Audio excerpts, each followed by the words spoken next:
Hey, everybody. For those of you that don't know me, my name is Chris Adams, and I've been selected by Gabe to kind of run the Indiana Grand circuit expert feed, although I'm not sure how much of an expert I would call myself. But I think I've got some ideas that you'll find helpful if you're looking to play Indiana Grand Monday through Thursday. Indiana Grand is not a track I played a lot until this year, but I found some things that have made me pretty successful there.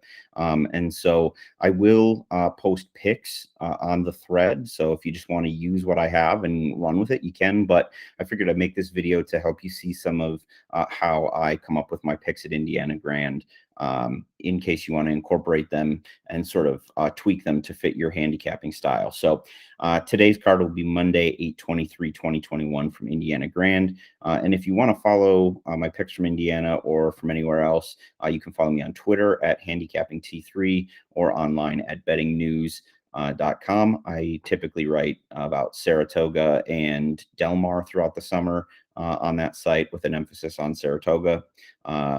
But occasionally I'll write about other big cards from other places as well. So if you want to follow me, there's a couple locations there for that as well. So let's get into this card for today. And the first place that I'm going to start is I'm going to start with our bias at Indiana Grand. I've been tracking this throughout the meet. So I'm going to pull that one up here.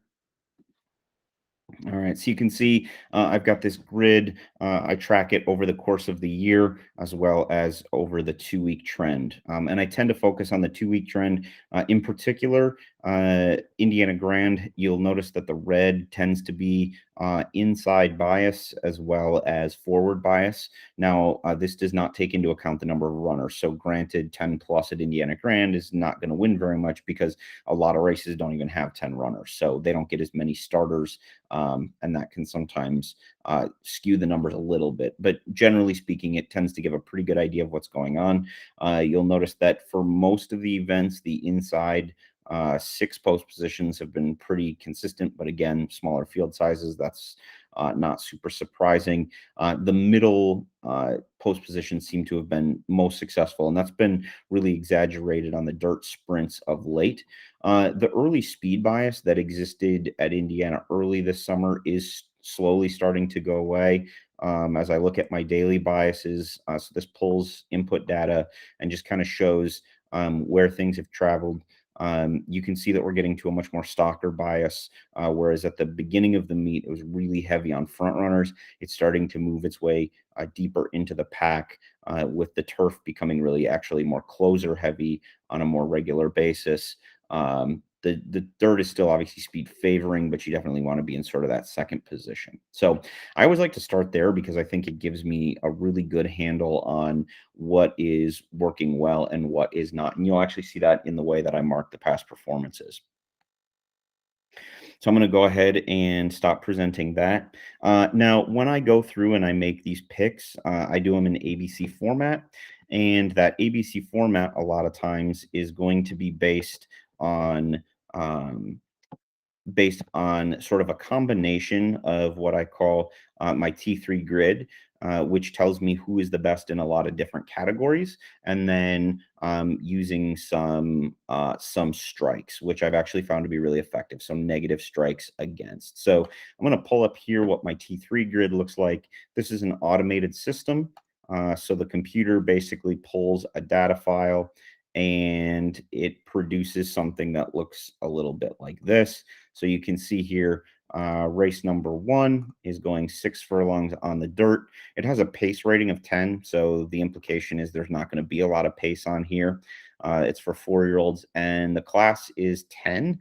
The higher the class number, the worse it is. So you can see here a 10 is somewhere pretty close to the middle, and it tells me who ranks the highest in speed, stamina, class, jockey trainer combination. So that combines winning percentages, record at the distance, race flow, form, pace, and then rating. So pace is really looking at the pace indicator and deciding who will be best in this race. Flow focuses more on some of those bias things that were in the previous grid. And so I've got all this here. So a lot of times I will use, this is the starting point for my grades. And then I make some adjustments from here. But this is kind of where I get the initial thing. I will also say that I do use, regardless of ABC, I use this grid to kind of flush out my exotics, my vertical exotics, because I'll find a lot of trifectas and superfectas within these charts. So it kind of spits that out for all of them. And you can see I've got all my races. This one's a quarter horse race, which is why it's so goofy. And then once I get that, my letter grades get kicked out over here in this little printout. It's what I call the Gabe report, because I sent it to Gabe one time and I never came up with a better name for it. So it's become the Gabe report officially. And basically what this does is it counts the number of boxes that the horse shows up in on that previous page. It gives them a score, 3, 2, 1, or -1.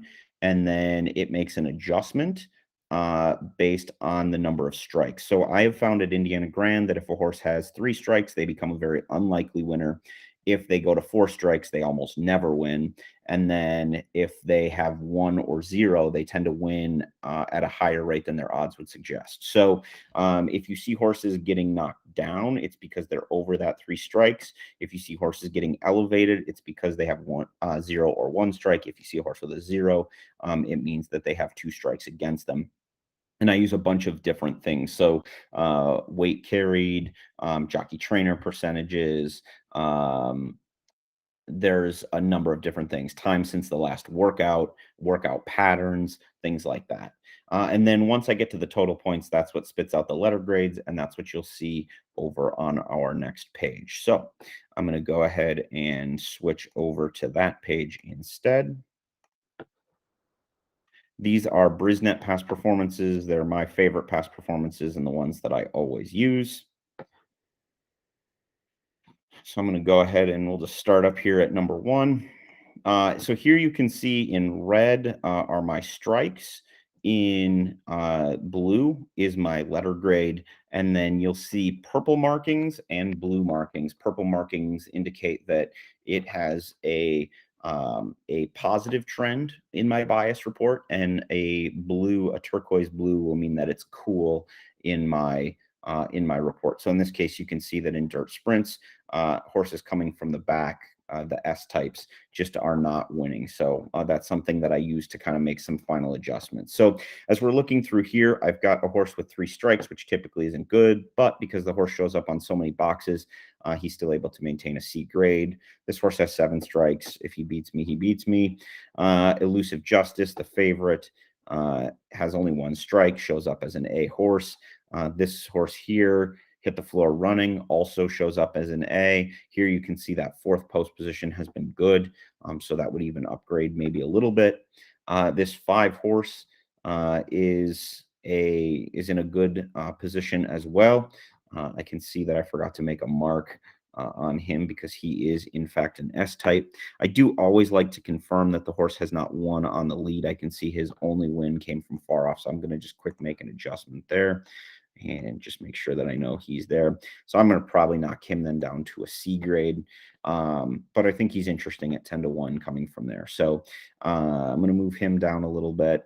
Now this 6 horse is interesting because the 6 horse is both in a good spot as well as having a positive run style. Only 2 strikes against, did show up as a C grade. So then you can come down, you can see that I had the 3, 4 as my top horses. 5 I would sort of use underneath or as kind of a long shot player, and then 1 and 6. I'm tempted to kind of move this 6 up over this way as well, because I think looking at these 2 positives could be in with a real shot here. So those are my picks for the first race. 3, 4, 5, 6, and 1 is what I'll go with there. Coming into race 2, another dirt sprint. You can see we have 6 strikes here, so I'm going to move on. We have a forwardly placed horse with only 1 strike, so that horse is going to come in. That filly's going to be an A grade. This horse was listed as an S, but I think runs more like a P. Still 5 strikes, not usable. Double hot, that's good. 2 strikes, we're going to leave that horse as an A horse. You've got the favorite here, Momo's Humor. Has the nice run style, but does have the 3 strikes and did not show well in the grid. So I'm actually going to leave that horse off and hope that I can just beat it. The 6 horse is an S type which is typically not what we want to see in these dirt sprints. So 4 strikes already off the board, not really a problem. This horse here comes in with 2 strikes. It's coming from an outside post, but I gave this one the okay because I think the outside post bias is a little bit skewed based on the fact they just don't run that many. So I'm going to keep it 2 strikes, keep him as a seahorse, or sorry, keep her as a seahorse, the filly. And so I'm going to use 2 and 4 most heavily. I'll use 7, and then maybe underneath on my ticket, I'll throw the 5 in there a little bit, Momo's Humor, but maybe a saver, most likely not, because it's the favorite, probably just going to take a stand against that horse there. With race number 3, you can see these early speed types are doing well on the dirt sprints. I've got a horse with 2 strikes, but does not qualify based on the number of boxes. This 2 at 6-1 for Samuel Bermudez is an early running type, which hasn't been great the last couple of weeks. The off the pace ones have been doing just slightly better, but nevertheless, I'll take my chances. He comes out to an A grade. She comes out to an A grade. Another young filly race here. Another forwardly placed horse. Even money. The horse comes out to an A grade. Here we've got kind of a combination, good post, bad running styles. Neither one of them qualifies, so we'll skip them both. Double hot streak here. This one's going to be interesting. I might pay attention to the 6. Right now, I don't have the 6 in my picks, but if the 6 is taking some sneaky money, I may look to move that horse up because of the double hot streak. Double cold streak here. This horse did rate out as a C grade, but given that the run style isn't great, came from way out of it to get there. Typically in these races, that's a little too far back to do it. Obviously did it once before in maiden special weight, but does take a step up against winners. So I'll take my chances here, leaving that horse off the ticket at 3-1. So I end up with 2-3. I put the 7 way down. Again, probably have a saver ticket going through, but I'm going to rely most heavily on Hillstone Martini at 6-1 and off lay fast at even money. Coming on to race number 4, we have a 5.5 maiden special weight. One thing that is hard with these races is that at Indiana Grand, when you have all these maidens, there's not a lot of data, and my initial data pull is all data based. So there's a lot of guesswork that goes in when you don't have that. So you can see that race number 1, this race, because they're so lightly raced, most of these horses are not going to have very many strikes. So this horse has done nothing wrong and came out with a B grade based on the data that we did have available. Now, this horse only had 1 strike, but did not make the initial cut. I'm going to keep an eye on this one. Obviously, it's a Brad Cox runner, and it's 2-1. So I'm with these 2-year-old first-time starters. I never really know exactly what information is out. I mean, people will probably bet it because it's Cox at Indiana, but at the same time, I wanted to have that one on side probably just in case. Again, you have a 1X horse, but 8-1 on the morning line. Again, I'll keep an eye on it. If it's taking money, maybe I'll go and I'll add to my bankroll to put this one in. Here I've got a horse that has 2 strikes against, which isn't great in a race like this, but at 50-1 is interesting as a seahorse. I'll be looking to see sort of what kind of money is taken as the race goes. I think that's always a good idea in these 2-year-old races, but they're unpredictable, so maybe in with a shot, but will definitely be down my ticket. 20-1, 1 strike, good post position, but hard to get much of a read outside of that. Number 6, good post position, 3 strikes against, but because of how many of the boxes it showed up in my T3 grid, still gets a B grade and one that I'll probably use even at 30-1. Again, I'm going to forgive these outside post positions, especially here. You got Marcelina Pedrosa for Brad Cox, so you've got another Cox first-time starter. And then you've got Edgar Morales on this one. He's a 16% jockey, but I don't have anything positive with his data, so or with her data again. And so I will probably keep this one off unless the money suggests otherwise. So in the end, I'm going to rely most heavily on Waters of Muram, and then underneath or as some backups, I'll use 1, 2, and 6, and I'll have this 4 at 50-1. Kind of as maybe just a win, play, show type of bet underneath, or maybe I'll even include in trifectas, try and really blow up the price. Race number 5, you've got only 1 strike, but a long way away, even though both running styles are supported here, so the inside post and the coming from behind. This is on the turf, it's a route. They don't run a ton of these, but certainly more than turf sprints. So Lady Mackenzie, 3 strikes, does not qualify, so we'll toss her. This horse is really interesting to me. It's interesting to clearly the morning line maker as well, 2-1. 3-1, another A grade, even with the 2 strikes, still graded out really well. Lemon Popper, 2 strikes, but did not show up on enough things to produce a positive expectation. So I'm going to keep that one off my ticket at 3-1 and try and build some juice there. 12-1, 4 strikes, moving on. 0 strikes, good running style. You do have Mike Maker, so this is one I'm going to just sort of keep my eye on as things are progressing throughout the day. Again, just to see if there's any reason to maybe believe that this Mike Maker should be running. He certainly has been throwing everything at Saratoga right now. This horse has 1 strike, a B grade, good run style, like that. So I'm going to be most likely going 3-4 in my top spots, 8 down in the middle, and then 6 a little bit further back. But I'm going to be keeping an eye on that Mike Maker horse. And depending on where I'm at in terms of ticket construction, I'll probably use somewhere. Race number 6, I'm going to forgive this P grade or this P run style here. And the main reason I did is you got Tom Amos, second time with the trainer, really good win percentage. If you look at the 74 speed figure as well, that's going to be good enough to beat everybody. So even though the run style isn't great, I'm gonna still use that horse really heavily. So 1 strike gets an A. This horse here, second time starter. I always like to have those guys on side if I can. So 2 strikes, he gets a C grade. This horse, 5 strikes. I don't care that he's got a good post and a good run style. Just not using him at 5 strikes. This horse has 4 strikes. He's labeled as a P, but if you look, his win actually came when he was only a length and a half off at the first call. So I'm going to actually take that to mean he's more of a versatile EP type and not count that against. I'll keep the C grade on him. Jackson's Gold, 3 strikes, you're out. Daher Street, 2 strikes, and did not qualify on my system. Blue Moon Justice, you've got Fernando de la Cruz, who's going to fire this guy out of the gates, but he just doesn't show up on the metrics, so not using him. And even this one here, 1 strike for Michael Lauer, but I'm just not using him because he didn't come out on any of the data. So I'm going to be pretty thin here. I'm going to use the 1 and 4 more heavily than the 2, but I'll have all of them on side in my picks. Into the 7th race, we're back to the turf mile. I've got 3 strikes from a good post position, so I'll go a C grade on that gelding at the 1. The number 2, 3 strikes, you're out, despite the good post. Number 3, again, good post, 4 strikes, not good enough. Moonshine Justice coming from the 4 position, that's been good. 4 strikes, not great, but based on how many boxes he showed up in the T3, still gets a C grade. The 5 is going to get 2 strikes and a C grade.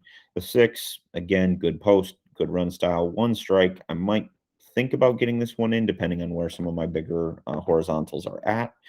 Number 7, 4 strikes on the 9-5 favorite. This is one that if it beats me, it beats me, but I'm not gonna worry about him too much. I'll just move on. 8 Royal Icing, 1 strike, but doesn't show up in any of the categories. Interesting that it's lightly raced on turf, so maybe that's something to think about. Would probably feel a lot better if Marcelina Pedrosa was still on this one. Edgar Morales is a decent jockey, but I like Pedrosa better. Book of Romeo, 3 strikes, you're out. Joe Romano coming from the outside. Joe Ramos coming from the outside. So I do feel like this one's a pretty wide open race. And because of that, because you're seeing that the top grade that any of these horses have are a C grade, I went a little bit deeper here because I think there's more likely to be chaos. So I just got 1, 4, 5, 6, 7, 9, and I'm just going to use as many of those as I possibly can while staying in budget. Coming to the 8th race, we're going a dirt route. You've got 2 strikes on the 1, not using them. The favorite is the favorite for good reason. Only 1 strike, A grade based on all the different boxes that she showed up in. You've got the 3 and 4, both with 4 strikes, not good. And then Noble Prize, the win actually came right here, sitting 4.5 back. And then here sitting 8.5 back. So maybe a P type, but that hasn't been very good, and neither has S. So with that, 2 strikes, B letter grade, but I'm going to move this filly down to the C spot, uses more of a saver type. And then here, I don't really have much interest in this horse with 3 strikes. So I'm going to go really heavily with the 2. And obviously the price dictates that I'm going to have to be pretty heavily used through that horse. And then the 5 and the 4 will kind of round out some of my other tickets. I think this is going to be a pretty formful race. Closing out the thoroughbred portion of the card, I'm not going to do the quarters. Throw a couple bucks on them if you want, but I don't get them. So 7.5 lightly raced on the turf. Maiden special weights here. We're again looking at 2-year-old colts. So this is a tough race to end with, because if you're looking to play those longer horizontals, you're just going to have to trust in yourself a little bit, because you're not going to be able to see prices early. I'm going to end up having a lot of A and B letter grades, just because they're lightly raced, so they haven't done a lot wrong yet. And so that's going to really open things up. We do have this Brad Cox horse, again, first-time starter. It's hard to know at Indiana Grand if they're taking money because they're live or taking money because they're Brad Cox. Either way, I don't really want to get beat by it. So based on the Gabe report, it's an X, but probably will be on side somewhere. I've got the 2 with a B grade, despite the 2 strikes, 3 with a B grade, 4 no grade on that one at 15-1, 5 no grade on that one, 15-1. 6, I have no grade on that one, even though it has 0 strikes. Might be something that I look at. These sometimes make some good long shots, these 0 strike horses, because they just haven't done anything wrong, so they can run a bang up race. The 8 has 2 strikes against. Not really interested. 31. Clearly, nobody really thinks this horse is going to do it. And then better tone. You get Jose Batista, Tom Amos. You've got a B letter grade with only 1 strike, a couple races under the belt, should be good. And then I think these outside runners, I actually don't think either one is terrible. Probably at 30-1 worth a shot, but at the same time, definitely not one that I'm like running in line to bet. That'll be more if the value's right. I might think about it. So Creative Miracle definitely looks like a major player, especially getting bumped hard after the start in that first one for Flo Giroux out at Ellis Park. So in this race, I'm going to go pretty heavily through this 5-horse Sergeant Barger, who's an A grade for me at 15-1. But I'm going to want to make sure that I'm covered underneath. So I'll go 1, 2, 3, 9, and 10 as sort of other selections. But I'm going to see if I can really catch a price in this race with the 5. I'll be using these ones, but I'll have the most money driving through that one, kind of trying to take my stand there. So that's how I see the card at Indiana Grand before scratches. The 10th race is a quarter race. Do what you want with that. So that's kind of how I see the races on Monday at Indiana Grand going. I will post my my picks in the Indiana Grand thread for you, and I will update those with scratches. Obviously, these ones have not been updated with scratches, so as different horses scratch out, that may change. But I hope this gave you some insight into how I handicap Indiana Grand. And like I said, if you prefer to just grab the picks and go, you can grab those off the thread. So if you have any questions, feel free to reach out via Twitter or via Facebook message, and I'm happy to answer those for you. You can also ask them right in the thread so everybody can see the answers. Good luck, and I hope you have a great day playing one of my favorite midweek tracks, Indiana Grand.